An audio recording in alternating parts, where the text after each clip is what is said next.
कहानी की शुरुआत में हम बीमस नाम के एक लालची और चालाक सेल्समैन को देखते हैं। बीमस जानवरों को पकड़कर उनकी नीलामी किया करता है। एक दिन वह गांव वालों से कहता है, फसल बोने के दिन शुरू हो चुके हैं और तुम्हारे जो जानवर हैं वो बेअक्ल, कमजोर और बिल्कुल नाकारा हैं। लेकिन घबराओ मत, क्योंकि आज मैं तुम्हारे लिए एक ऐसी चीज लेकर आया हूँ जो तुम्हारी जिंदगी आसान बना देगी। इतना कहकर बीमस सबके सामने अपने साथ लाए हुए थोरीफेंट प्रजाति के जानवरों को दिखाता है। इन जानवरों की सबसे हैरान कर देने वाली खासियत ये होती है कि ये इंसानों की तरह बात कर सकते थे। बीमस गर्व से कहता है, ये जानवर बेहद ताकतवर हैं और खेतों में तुम्हारे लिए किसी इंसान से कम काम नहीं करेंगे। जैसे ही गांव वाले देखते हैं कि ये जानवर सच में इंसानों की तरह बोल रहे हैं, सब हैरानी और लालच से भर जाते हैं और तभी नीलामी शुरू हो जाती है। बीमस सबसे पहले एक छोटे से थोरीफेंट को $800 में एक किसान साइमन को बेच देता है। उस थोरीफेंट का नाम था मोसली। मोसली को जबरदस्ती पकड़कर वहां से ले जाया जाता है। उसकी आंखों में आंसू होते हैं, दिल डर और उदासी से भरा हुआ। वह अपनी माँ को आवाज देता है, लेकिन वो कुछ नहीं कर पाती और यहीं मोसली का बचपन वहीं छूट जाता है। अब कहानी हमें 25 साल आगे ले जाती है। मोसली अब बड़ा हो चुका है। उसकी एक पत्नी है, बेला, और एक प्यारा सा बेटा रू। हर रोज की तरह मोसली सुबह सुबह उठता है, अपना हल तैयार करता है और अपने मालिक साइमन को जगाता है। फिर वह खेत जोतने में लग जाता है। पूरा दिन बिना रुके बिना थके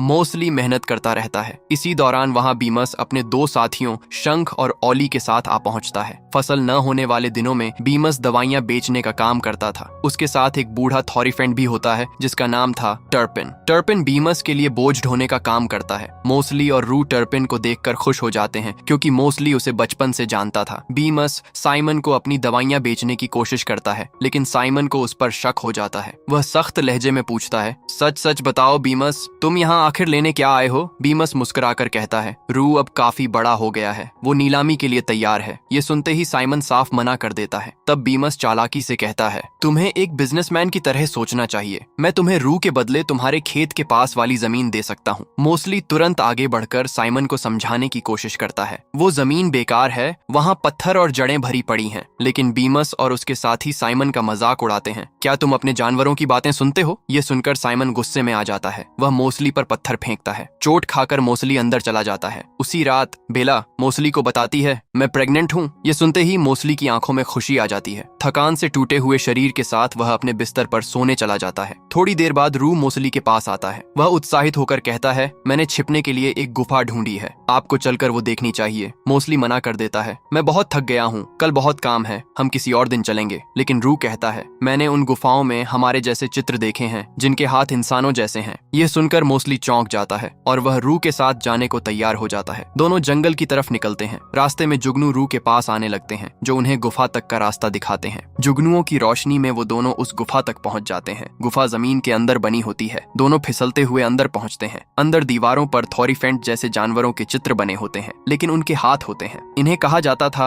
अपराइट्स। मोसली यह देखकर दंग रह जाता है। उसे पता चलता है कि ये थोरीफेंट दो पैरों पर चलते थे और अपने हाथों से हर काम कर सकते थे। रू अपने पिता को आगे ले जाता है, लेकिन आगे गहरा अंधेरा होता है। रू डर कर कहता है, मैं यहाँ से आगे नहीं गया, जुगनू भी मेरे साथ नहीं जाते और मुझे अंधेरे से डर लगता है। फिर वह अपने पिता से पूछता है, क्या अपराइट सच में होते थे या ये बस किसी के बनाए हुए चित्र हैं? ये सुनते ही मोसली को अपना बचपन याद आ जाता है। उसे याद आता है कि टर्पिन भी ऐसे ही चित्र बनाता था। टर्पिन बताया करता था, पहले हम भी अपराइट्स की तरह दो पैरों पर चला करते थे। सैकड़ों साल पहले थोरीफेंट के दो परिवार थे। एक परिवार इंसानों के जुल्म और बुराई से बचने के लिए उत्तर की तरफ चला गया, लेकिन जो परिवार पीछे रह गया उस पर इंसानों ने भयानक अत्याचार किए। उन्हें जानवरों की तरह काम करने पर मजबूर कर दिया गया। धीरे धीरे उनकी पीठ झुक गई और जो हाथ कभी काम आते थे वो बेकार होकर पैरों में बदल गए। मोसली गहरी सोच में डूबा हुआ टर्पिन से पूछता है, अगर अपराइट्स सच में थे तो फिर वो हमें बचाने क्यों नहीं आए? टर्पिन भारी आवाज में जवाब देता है, अपराइट्स को यही लगता था कि वही आखिरी बचे हुए थोरीफेंट हैं। टर्पिन आगे बताता है, हालांकि कुछ लोगों का मानना था कि एक दिन अपराइट्स जरूर लौटेंगे और हमें आजाद करेंगे। लेकिन तभी बीमस के भेजे हुए लोग और शिकारी वारफील्ड वहां पहुंच गए थे। उन्होंने छिपे हुए सभी थोरीफेंट्स को पकड़ लिया और फिर बीमस ने सबको नीलाम कर दिया। इन सब बातों को याद करके मोसली का दिल टूट जाता है। उसे लगने लगता है कि अपराइट्स कभी थे ही नहीं, क्योंकि अगर होते तो वो हमें बचाने जरूर आते। मोसली रू से कहता है, अपराइट्स असली नहीं है, ये सब चित्र सिर्फ हमें बहकाने के लिए बनाए गए हैं। रू चुपचाप अपने पिता की बात मान लेता है और दोनों वहां से वापस घर लौट आते हैं। घर पहुंचते ही रू सो जाता है। तभी बेला मोसली के पास आती है और कहती है, तुम्हें उस गुफा में आगे जाना चाहिए था, वहीं से हम अपराइट्स तक पहुंच सकते थे। लेकिन मोसली उसका यकीन नहीं करता। वह कहता है, यह सिर्फ एक परी कथा है, अपराइट्स कुछ नहीं होते। तभी बाहर से बीमस की आवाज आती है। वो साइमन को रू को बेचने के लिए मना रहा होता है। आखिरकार साइमन मान जाता है। वो पास वाली जमीन के बदले रू को बेचने के लिए तैयार हो जाता है, लेकिन एक शर्त रखता है,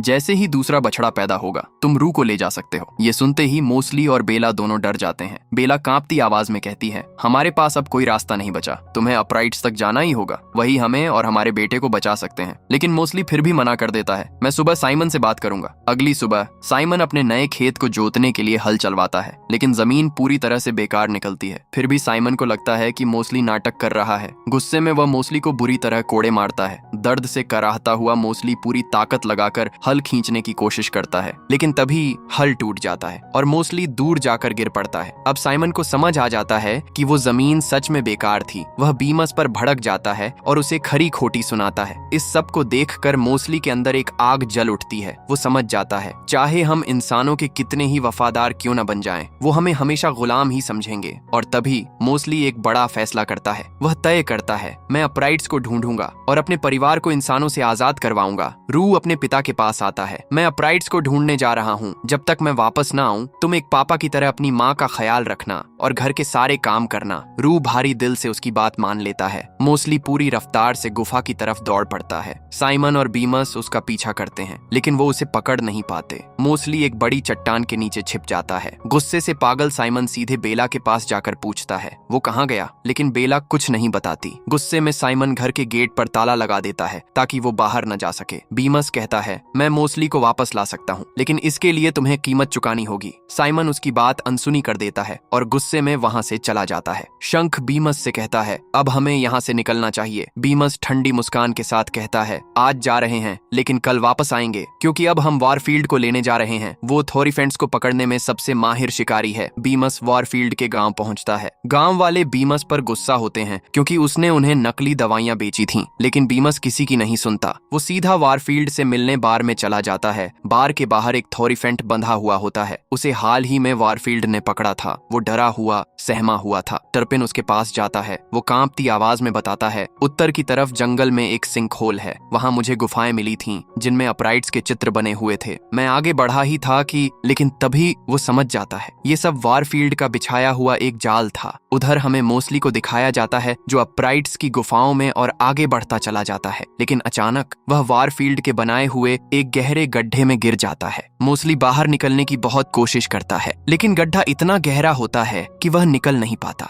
वह चारों तरफ देखता है। वह थोरीफेंट्स के कटे हुए सींग पड़े होते हैं, टूटी हुई तलवारें और खून के निशान। ये देखकर मोस्टली का दिल दहल जाता है। उसे समझ आ जाता है कि ये जगह कितनी खतरनाक है। अगली सुबह हमें वॉरफील्ड को बीमस के साथ साइमन के फार्म पर पहुंचते हुए दिखाया जाता है। साइमन शिकारी से कहता है, अगर तुम मोस्टली को ढूंढकर मेरे पास ले आओ तो मैं तुम्हें $350 दूंगा। वॉरफील्ड बिना कुछ कहे जंगल की तरफ निकल पड़ता है। ये देखकर रू उसे रोकने के लिए दौड़ने लगता है, लेकिन टर्पिन उसे पकड़ लेता है और कहता है, मुझे नहीं पता वो तुम्हारे डैड के साथ क्या करेगा, लेकिन तुम्हें यहीं रुकना होगा। तुम्हारी माँ को इस वक्त तुम्हारी जरूरत है। बहुत जल्द बछड़ा आने वाला है, तुम्हें उसके लिए तैयार रहना होगा। रू ये सुनकर चुप हो जाता है। वह हालात को समझ जाता है। उधर बीमस अपने साथी शंख और ओली से कहता है, वॉरफील्ड ने जंगल में एक खतरनाक ट्रैप बिछा रखा है। सभी थोरीफेंट उसी जाल में फंसते हैं। तुम्हें उस ट्रैप का पता लगाना होगा। शंख को ये आइडिया काफी पसंद आता है और दोनों चुपचाप वॉरफील्ड का पीछा करने लगते हैं। इधर मोस्टली डरा हुआ गड्ढे से बाहर निकलने की कोशिश करता रहता है, लेकिन गड्ढा बहुत ज्यादा गहरा होता है। तभी वॉरफील्ड वहां पहुंच जाता है। वह नीचे झांक कर कहता है, मैं तुम्हें वापस साइमन के पास ले जाऊंगा, लेकिन उससे पहले मैं तुम्हारे सींग काट लूंगा। ये सुनते ही मोस्टली कांप उठता है। तभी ओली और शंख भी वहां पहुंच जाते हैं। वो गुफाओं की दीवारों को देखकर कहते हैं, ये सारे चित्र वॉरफील्ड ने बनाए हैं। वॉरफील्ड समझ जाता है कि उसका राज खुलने वाला है। गुस्से में वह शंख और ओली को भी पकड़कर उसी गड्ढे में फेंक देता है। इसी अफरा तफरी में मोस्टली ओली की मदद से गड्ढे से बाहर निकल जाता है और जान बचाकर वहां से भागने लगता है। वह भागते भागते एक झरने के किनारे पहुंच जाता है। चट्टानों पर छलांग लगाते हुए आगे बढ़ने लगता है। वॉरफील्ड उसे रोकने के लिए अपने तीर से हमला करता है, लेकिन तभी एक जुगनू वॉरफील्ड का ध्यान भटका देता है और मोस्टली की जान बच जाती है। मोस्टली एक ऊंची चट्टान पर छलांग लगाता है, लेकिन संतुलन बिगड़ जाता है। वह नीचे गिर जाता है। वॉरफील्ड को लगता है कि मोस्टली मर चुका है। वह उसकी बॉडी देखने के के लिए नीचे उतरता है, लेकिन वहाँ मोस्टली नहीं मिलता। जब मोस्टली की आंख खुलती है तो वह खुद को झरने के पीछे पाता है। गिरते समय वह झरने के पीछे जा पहुंचा था। मोस्टली चारों तरफ देखता है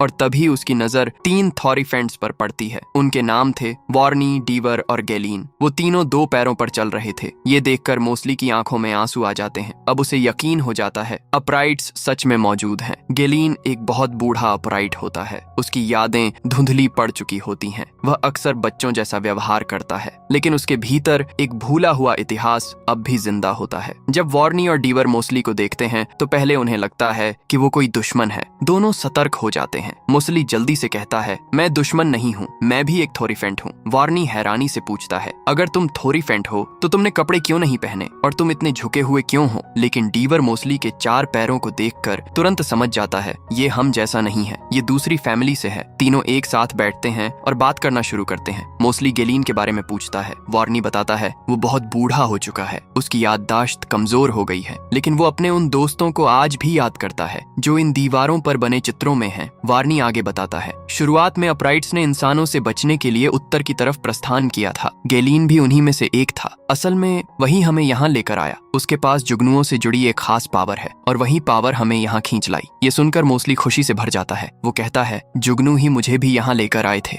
डीवर भावुक होकर कहता है, हमें लगा था कि थॉरीफेंट की दूसरी फैमिली को इंसानों ने मार दिया होगा। मोस्टली सिर झुकाकर जवाब देता है, ऐसा नहीं हुआ। जब हमारे पूर्वज चले गए थे तब हम पीछे रह गए और इंसानों के लिए काम करते करते हम इसी रूप में बदल गए। लेकिन अब भविष्यवाणी सच होगी। अपराइट्स हम सबको बचाएंगे। इसके लिए हमें किनेसेरत जाना होगा, वहां से सेना लेकर आनी होगी। वार्नी बिना देर किए कहता है, हम तुम्हारे साथ चलेंगे। तीनों किनेसेरत की ओर रवाना हो जाते हैं। मोस्टली का दिल उम्मीद से भर जाता है। चलते चलते डीवर मोस्टली को उंगलियों की अहमियत समझाता है। इन उंगलियों की मदद से हम कोई भी काम कर सकते हैं और इन सब में थंब राजा होता है। डीवर मजाक में मोस्टली की पीठ खुजलाता है। गेलीन जोर से हंस पड़ता है और उसी पल से वो मोस्टली का अच्छा दोस्त बन जाता है। अब वो मोस्टली का सहारा लेकर आगे बढ़ता है। अब हमें फिर से शिकारी वारफील्ड को दिखाया जाता है। वो चट्टानों के बीच मोस्टली को ढूंढ रहा होता है। उसे झरने के पीछे छिपी हुई उस जगह का पता चल जाता है और वो उसी रास्ते से आगे बढ़ने लगता है। मोस्टली और उसके साथी लगातार चलते रहते हैं। किनेसेरत काफी दूर होता है। चलते चलते रात हो जाती है और सुबह होते होते वो एक भुतिया घाटी के किनारे पहुंच जाते हैं। घाटी के उस पार किनेसेरत होता है। वार्नी गंभीर आवाज में कहता है, ये घाटी भुतिया है, हमें इसके किनारे किनारे चलना होगा। कहा जाता है कि दुनिया की शुरुआत यहीं से हुई थी और इसी घाटी में एक खास पेड़ है जिसकी एक आत्मा रक्षा करती है। आज तक जो भी इस घाटी के अंदर गया है वो कभी वापस नहीं आया। तभी मोस्टली को घाटी के भीतर एक सुरंग दिखाई देती है। वो कहता है, अगर हम इस सुरंग से जाएं तो जल्दी शहर पहुंच सकते हैं। तीनों सुरंग के अंदर बढ़ते हैं, लेकिन सुरंग भुतिया होती है। अचानक पेड़ उनके ऊपर गिरने लगते हैं। किसी तरह वो जान बचाकर बाहर निकल आते हैं। अब वो घाटी के साइड से आगे बढ़ते हैं। रात को एक जगह रुककर आराम करते हैं। मोस्टली उन्हें अपने परिवार के बारे में बताता है। मैं अपने परिवार को बचाना चाहता हूँ, इसलिए हमें जल्दी से किनेसेरत पहुंचना होगा और सेना लेकर लौटना होगा। सब सो जाते हैं। रात में मोस्टली की आंख खुलती है। वो देखता है गेलीन जुगनुओं के पीछे पीछे कहीं जा रहा है। मोस्टली डीवर और वार्नी को जगाता है। तीनों गेलीन के पीछे पीछे एक ऊंची चट्टान तक पहुंच जाते हैं। गेलीन को समझ आ जाता है वारफील्ड उनके पीछे आ चुका है और सच में वारफील्ड वहां आ पहुंचता है। वार्नी और डीवर उसका ध्यान भटकाने की कोशिश करते हैं, लेकिन गेलीन मोस्टली से कहता है, हमें इन जुगनुओं पर भरोसा करना होगा, यही हमें यहाँ से बाहर निकाल सकते हैं। मोस्टली एक पल की भी देर नहीं करता। वो सीधे क्लिफ से नीचे कूद जाता है और तभी जुगनू उसे थाम लेते हैं। मोस्टली हवा में उड़ने लगता है। ये देखकर वार्नी भी नीचे कूद जाता है। जुगनू तीनों को बचाकर शिकारी से काफी दूर ले जाते हैं। अब वार्नी और डीवर को भी पूरा यकीन हो जाता है जुगनुओं में वाकई मैजिकल पावर है। तीनों फिर से तेजी से आगे बढ़ने लगते हैं क्योंकि वारफील्ड अब भी उनके पीछे है। उधर हमें साइमन के फार्म पर दिखाया जाता है। टर्पिन रू को काम करना सिखा रहा होता है। वो प्यार से कहता है, बहुत जल्द तुम्हारा भाई या बहन इस दुनिया में आने वाला है, लेकिन तुम घबराना मत, मैं तुम्हारे साथ रहूंगा। तभी बीमस के पास एक आदमी आकर खबर देता है, कोई तुम्हारे पुराने थॉरीफेंट को खरीदना चाहता है। ये सुनते ही बीमस की आंखें चमक उठती हैं। वो तुरंत टर्पिन को चलने को कहता है। ये देखकर रू बहुत उदास हो जाता है। वो टर्पिन से कहता है, आपने कहा था कि आप हमारे साथ रहेंगे। टर्पिन भारी दिल से जवाब देता है, मुझे जाना होगा, लेकिन तुम अपनी माँ का ख्याल रखना जब तक तुम्हारे डैड वापस नहीं आ जाते। जाते। बीमस टर्पिन को लेकर वहां से निकल जाता है। जाते जाते वो साइमन से कहता है, हमारी डील के मुताबिक मैं जल्द ही रू को लेने आऊंगा। उधर मोस्ली और उसके साथी कीनेसेरत के बहुत करीब पहुंच जाते हैं। कीनेसेरत शहर को देखकर मोस्ली बेहद खुश हो जाता है। शहर बेहद खूबसूरत होता है। वार्नी मोस्ली को सच बताने की कोशिश करता है, लेकिन मोस्ली उसकी बात सुनता ही नहीं। खुशी में वो शहर के अंदर चला जाता है। वहाँ के थॉरीफेंट्स को देखकर मोस्ली की आंखें चमक उठती हैं। वो देखता है सब घरों में रहते हैं, आजाद हैं, लेकिन तभी एक सच्चाई सामने आती है। वहाँ कोई आर्मी नहीं होती और वहाँ के सारे थॉरीफेंट बहुत बूढ़े हो चुके होते हैं। वार्नी शर्मिंदा होकर कहता है, मुझे माफ कर दो, हमने तुमसे झूठ बोला था। कीनेसेरत में कोई आर्मी नहीं है, मैं तुम्हें सब बताने वाला था। मोस्ली टूटे हुए लहजे में पूछता है, तुमने मुझसे झूठ क्यों बोला? वार्नी जवाब देता है, क्योंकि हम मर रहे हैं। पिछले 100 सालों से यहाँ कोई बच्चा पैदा नहीं हुआ। बहुत जल्द हम में से कोई भी जिंदा नहीं बचेगा। लेकिन हमें इस बात का दुख नहीं है। दुख इस बात का है कि इंसान हमें कमजोर समझते हैं और तुम भी खुद को कम आंकते हो। इसीलिए तुम इंसानों का सामना नहीं कर पाए और उन्होंने तुम्हें अपना पालतू बना लिया। लेकिन अब ऐसा नहीं होगा। अब हम तुम्हारे साथ हैं और हम मिलकर तुम्हारे परिवार को बचाएंगे। मोस्ली पूरी तरह हिम्मत हार चुका होता है। वो कहता है, मैं अपने परिवार के पास वापस जा रहा हूँ। मुझे नहीं लगता कि हम इंसानों का सामना कर पाएंगे। तभी वार्नी कहता है, हमें रानी से बात करनी चाहिए। मोस्ली कुछ सोचकर मान जाता है। रात को महल में एक सभा बुलाई जाती है। मोस्ली देखता है महल उसी भुतिया घाटी के सामने बना होता है। वार्नी बताता है, ये शहर हमारे पूर्वजों ने बनाया था, लेकिन बाद में एक शाप लगा जिससे ये घाटी भुतिया बन गई और यहाँ उगने वाले फल गायब हो गए। रानी मोस्ली से कहती है, हमें नहीं पता था कि हमारा एक परिवार सालों से इंसानों के जुल्म सह रहा है, वरना हम तुम्हें बचाने जरूर आते। लेकिन अब भी देर नहीं हुई है, हम सब तुम्हारे साथ हैं। सभी थॉरीफेंट अपने बनाए हुए हथियार बाहर निकाल लेते हैं। वो सब मोस्ली के परिवार को बचाने के लिए तैयार होते हैं। तभी एक गार्ड आकर खबर देता है, शिकारी आ गया है। सभी गेट की तरफ दौड़ते हैं। वो सब मोस्ली का साथ देने के लिए शिकारी पर हमला करते हैं, लेकिन वो सब बहुत बूढ़े होते हैं। उनके वार का शिकारी पर कोई असर नहीं होता। शिकारी अपने तीर से गैलीन को घायल कर देता है। ये देखकर सब डर जाते हैं। मोस्ली गैलीन को लेकर महल के अंदर चला जाता है, लेकिन गैलीन दम तोड़ देता है। मोस्ली टूट जाता है क्योंकि गैलीन उसका बहुत अच्छा दोस्त बन चुका होता है। गुस्से में मोस्ली शिकारी पर हमला करने निकल पड़ता है। डीवर उसे रोकता है, तुम्हें वहां जाने की जरूरत नहीं है, हम उसे रोक लेंगे। मोस्ली कहता है, तुम सब बहुत बूढ़े हो चुके हो, वो तुम सबको मार देगा और तुम सब मेरा परिवार हो, मैं तुम्हें मरने नहीं दे सकता। तभी मोस्ली को जुगनू दिखाई देते हैं और उसे एक आइडिया आता है। वो सोचता है, मुझे शिकारी को भुतिया घाटी में ले जाना होगा, वहीं उसे फंसाया जा सकता है। डीवर घबरा कर कहता है, तुम ऐसा नहीं कर सकते, अगर तुम घाटी में गए तो खुद भी फंस जाओगे या मर जाओगे। मोस्ली कहता है, मुझे ये करना ही होगा। रानी आगे बढ़कर कहती है, जब तुम घाटी में जाओगे तो तुम्हें एक जीवित वृक्ष दिखाई देगा। अगर वो पेड़ तुम्हें मिल जाए तो उसका फल खा लेना, उससे तुम भी एक अपराइट बन जाओगे। उधर हमें बेला को दिखाया जाता है। उसकी प्रसव पीड़ा शुरू हो चुकी होती है। दर्द से कराहती हुई वो रू से कहती है, जल्दी साइमन को बुलाकर लाओ, मुझे उसकी मदद चाहिए। रू डरते डरते साइमन के पास जाता है। वो हिम्मत जुटाकर उसे जगाता है और कहता है, मेरी माँ को आपकी जरूरत है। ये सुनकर साइमन भी पिघल जाता है। वो बेला की मदद करने चला जाता है। किनेसेरत में वारफील्ड गेट तोड़कर शहर के अंदर घुस चुका होता है। मोस्ली जानबूझकर उसे अपने पीछे आने के लिए उकसाता है। वारफील्ड उसके पीछे पीछे एक बड़े से बाग में पहुंच जाता है, जहाँ चारों तरफ ऊंचे ऊंचे पेड़ होते हैं। मोस्ली को जुगनू दिखाई देते हैं। वो उनके पीछे बढ़ता है और तभी उसकी नजर जादुई पेड़ पर पड़ती है। वारफील्ड उसे रोकने की कोशिश करता है। वो मोस्ली पर तीर से हमला करता है। मोस्ली घायल हो जाता है, लेकिन हार नहीं मानता। अब उसे यकीन हो चुका होता है वो शिकारी का सामना कर सकता है। मोस्ली और वारफील्ड के बीच जबरदस्त लड़ाई होती है। वारफील्ड मोस्ली को पकड़ने की कोशिश करता है, लेकिन मोस्ली पूरी ताकत से उसे मारता है। मोस्ली जादुई पेड़ की तरफ बढ़ने लगता है ताकि उसका फल खा सके, लेकिन वारफील्ड एक बार फिर तीर से हमला करता है। मोस्ली गंभीर रूप से घायल हो जाता है। फिर भी वो आगे बढ़ता है, लेकिन तभी जादुई पेड़ वहां से गायब हो जाता है। मोस्ली अब लगभग टूट चुका होता है। वारफील्ड उसे पूरी तरह खत्म करने ही वाला होता है कि तभी उस बाग की जादुई आत्मा प्रकट होती है। इसे कहा जाता है गार्जियन। गार्जियन वारफील्ड को रोक लेता है और उसे जोर से मारकर दूर फेंक देता है। फिर वो आत्मा मोस्ली को उठाती है और वहां से गायब हो जाती है। वारफील्ड उसी भुतिया घाटी में फंस जाता है, क्योंकि वो घाटी एक भूल भुलैया होती है जहां से कोई भी बाहर नहीं निकल सकता। किनेसेरत में सभी को लगता है कि मोस्ली मर गया है, लेकिन तभी वही आत्मा मोस्ली को शहर के बीच ले आती है। अब मोस्ली समझ जाता है ये आत्मा हमेशा उसके साथ थी। गार्जियन मोस्ली से पूछती है, तुम क्या चाहते हो? मोस्ली आंखों में आंसू लिए कहता है, मैं अपने परिवार को आजाद करवाना चाहता हूँ। गार्जियन मुस्कुराती है और मोस्ली को जादुई फल देती है। उधर आज वो दिन होता है जब बीमस रू को नीलामी के लिए ले जाने वाला होता है, क्योंकि बेला की बेटी रोजी पैदा हो चुकी होती होती है। बेला दुखी होती है। रू अपनी छोटी बहन से कहता है, माँ का ख्याल रखना। बीमस रू को लेकर वहां से जाने लगता है और तभी बेला की नजर एक विशालकाय अपराइट पर पड़ती है जो उनकी तरफ आ रहा होता है। वो और कोई नहीं, मोस्टली होता है। बेला खुशी से रो पड़ती है। मोस्टली का शरीर अब पहले से काफी बड़ा और ताकतवर होता है। मोस्टली साइमन से कहता है, मैं अपने परिवार को लेने आया हूँ। गुस्से में साइमन मोस्टली पर कोड़े से हमला करता है, लेकिन मोस्टली उसका हाथ पकड़ लेता है और उसे दूर फेंक देता है। फिर मोस्टली अपने परिवार से मिलता है और उन्हें भी जादुई फल खिलाता है। जैसे ही वो फल खाते हैं, बेला, रू और रोजी तीनों अपराइट्स में तब्दील हो जाते हैं। अब सब आजाद होते हैं, खुश होते हैं और एक साथ कीनेसेरत की तरफ निकल जाते हैं। अगर आपको भी लगता है कि परिवार के लिए लड़ी गई लड़ाई सबसे बड़ी जंग होती है, तो इस वीडियो को लाइक जरूर करें, इसे शेयर करें ताकि हर कोई समझ सके कि उम्मीद कभी मरती नहीं।